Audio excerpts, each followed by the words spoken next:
In both ancient and modern times, the desecration of a corpse was an outrageous act. However, in the development of anatomy, dissecting corpses has been crucial for gaining knowledge about the human body. 200 years ago, anatomists were so obsessed with the human body that a renowned surgeon even hired someone to steal a corpse. In the 18th century, there was a man named Charles Burke, known as the Irish Giant due to his height about 2 meters 3'1". At 21-year-old, Charles came to London. He made a living by showing off his height in the circus, and only a few months later, Charles became a local celebrity.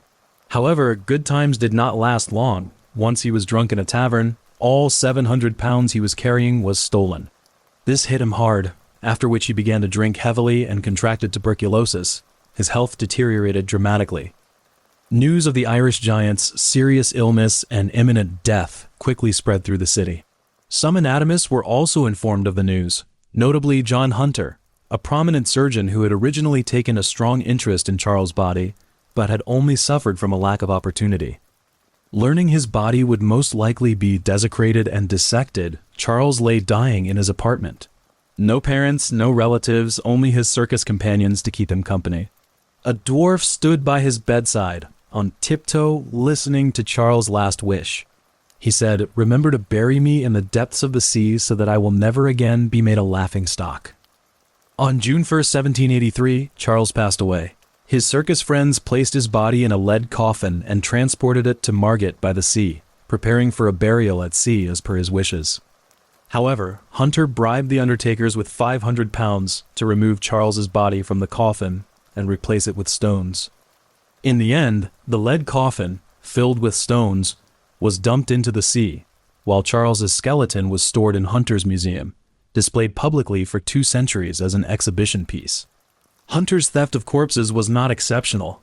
In the 19th century, Scotland was one of Europe's top medical education centers. Numerous medical students gathered to train. To be qualified surgeons, they needed to dissect corpses to learn anatomy and surgical skills. But legal corpse sources were very limited, such as unclaimed remains, donated corpses, and executed criminals, which couldn't meet the demand. It's said that a professor and his students could only get 1 corpse per year. This shortage led to widespread grave robbing and underground corpse trading. Anatomy professors would pay up to £10 for a fresh corpse. Moreover, while disturbing graves and taking the deceased's property was considered a crime, stealing corpses wasn't regarded as illegal. As a result, a special occupation emerged in Europe: resurrection men who stole corpses and sold them. November 29th, 1827, in an apartment in Edinburgh's West Port, an old man named Donald died of dropsy. The owner of the apartment, Laird, complained to her husband Hare that Donald was still £4 in arrears on his rent. Hare then found his tenant, Burke, a man who often drank heavily, and talked about it. The 2 men, over whiskey, contemplated how to recover the money. Burke recalled hearing that a local anatomist, Knox, was acquiring some fresh corpses because he dissected a new one every time he took a class.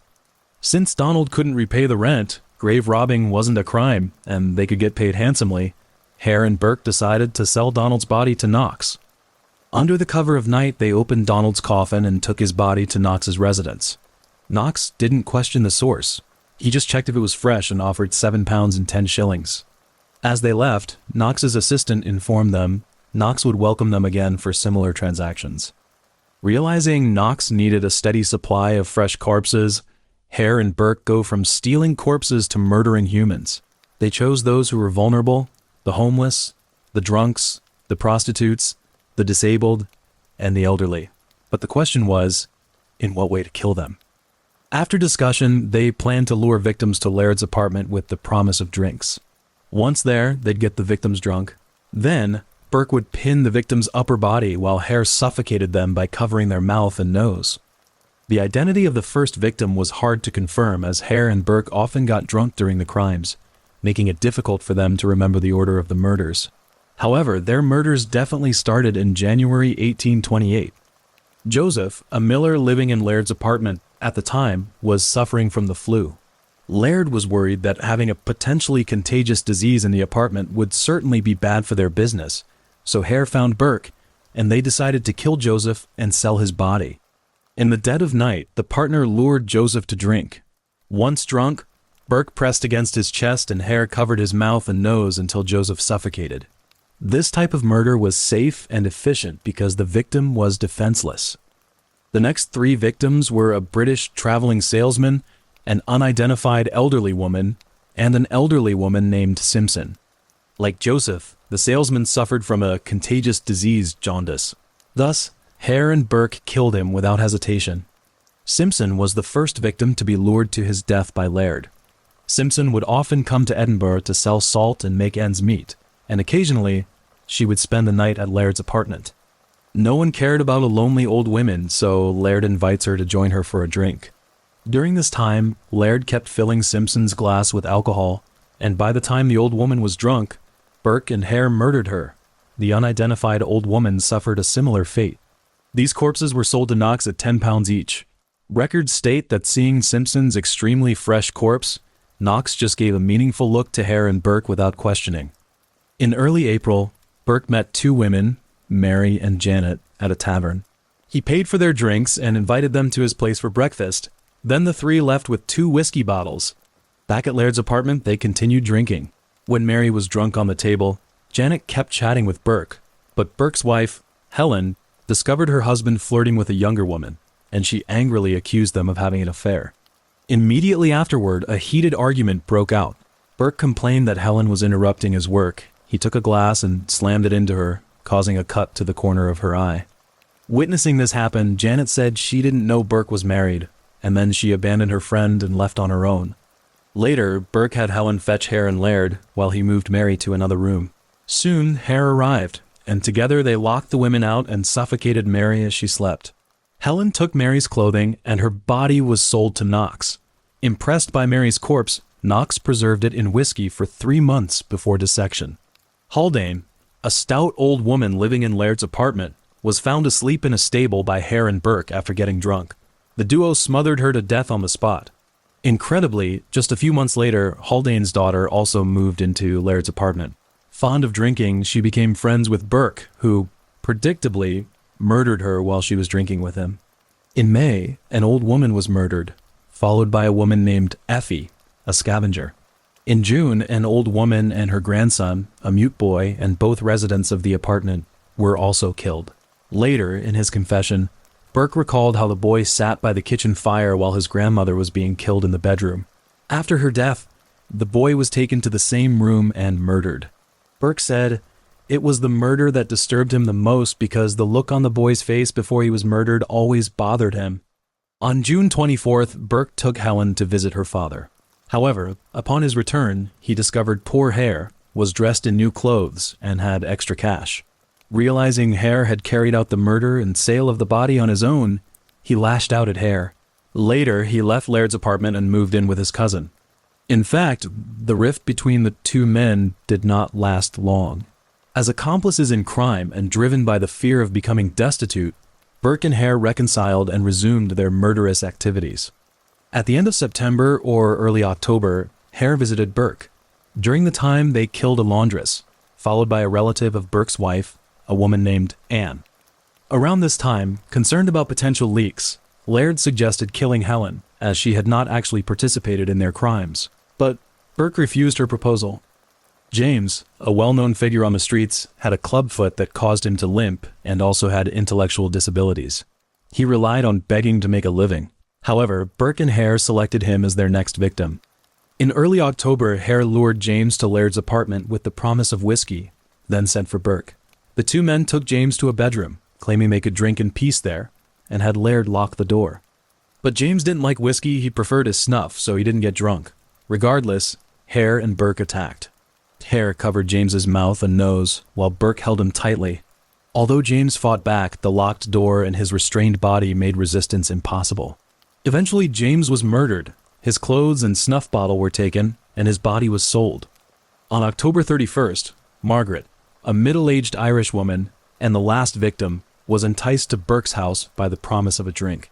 Burke drank with her, and after finishing half a bottle of whiskey, he said he would buy more whiskey, claiming some friends were coming. Then he asked the Greys, who lived next door, to stay at Laird's apartment for the night to avoid disturbing them. Once the possibility of being witnessed was eliminated, Burke, along with Hare and Helen, returned home with more whiskey and continued drinking with Margaret. Later, Laird joined them. Around 9 in the evening, the Greys briefly returned to prepare some clothes for their children and saw Burke, Hare, Margaret, and Laird singing and dancing. After the Greys left, Burke and Hare killed Margaret and hid her body in a pile of straw in the Greys' room. The next day, when the Greys returned with their children and tried to enter their room, Burke stopped them, which aroused their suspicion. After Burke and Helen left, the Greys searched their room and found Margaret's body in the straw. This shocked the Greys, who immediately reported their discovery to the police. As the Greys were reporting to the police, Burke and Hare moved Margaret's body to Knox's residence. When the police arrived at the crime scene, they found no body but discovered blood-stained clothes. Burke was arrested by waiting police when he returned home. Initially, Burke claimed that Margaret had left Edinburgh. However, the blood-stained clothes told another story. The officers then took Burke and Helen back to the station for questioning.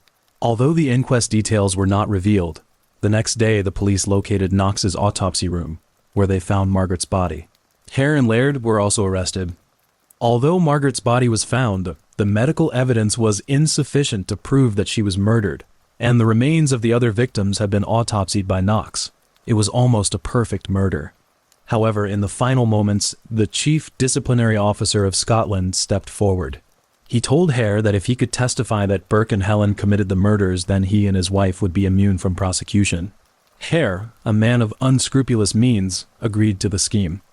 On December 24, 1828, at 10 a.m., Burke and Helen stood trial. After a series of arguments, Burke was found guilty of Margaret's murder, and Helen was released for lack of evidence. Ultimately, Burke was sentenced to death, as well as a public autopsy after death. The judge said to Burke, "Your body should be publicly dissected, and I am sure that if it becomes customary to preserve the skeleton, your bones will be preserved as well, so that your atrocities will be remembered by future generations." After the trial, Helen returned to her residence. Even though she was found not guilty, the public's anger was far from being able to stop. The next day, when she went to buy whiskey, a mob surrounds her, and Helen even hides in a police station for protection. Fearing for her life forever, she left Edinburgh a day later and disappeared. On the morning of January 28, 1829, Burke was hanged before 25,000 spectators. On February 1st, his body was publicly dissected by one of Knox's rivals. To this day, his skeleton remains in the Anatomical Museum of the University of Edinburgh. On February 5th, Hare left Edinburgh. When checking into a hotel, he was recognized, and immediately afterwards, a crowd of angry residents gathered in front of the hotel. They smashed the hotel's windows and streetlights with stones, and the police even deployed 100 policemen to maintain order. In the early hours, Hare left town under police and militia escort and has since disappeared. Because Burke and Hare had not been questioned about where those very fresh bodies came from, Knox was also seen as an accomplice to the serial killer.